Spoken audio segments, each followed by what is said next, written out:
This is the Loan Creator YouTube. We hope this video helps. In this video, I will explain how to make a stock statement.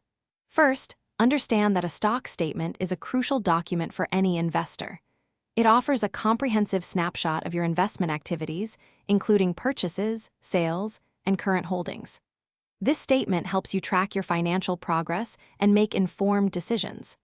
It's like a report card for your investments, detailing every move you've made and the current value of your assets. To begin creating your stock statement, you'll need to gather all relevant financial documents. This includes every trade confirmation, detailing each stock purchase and sale you've made. Don't forget to collect all dividend and interest statements, as these impact your overall returns.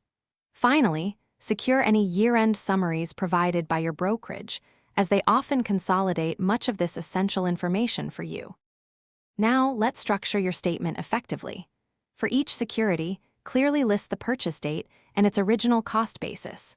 Then, include the total number of shares you currently hold and their up-to-date market value. It's also vital to detail all transactions, including every buy, sell, and dividend received. This organized approach provides a clear, comprehensive view of your entire investment portfolio. The final step is to thoroughly review and analyze your completed stock statement. Double-check all transaction dates and amounts to ensure absolute accuracy. Next, calculate your total portfolio value and determine your overall gains or losses. This critical analysis helps you understand your investment performance over time.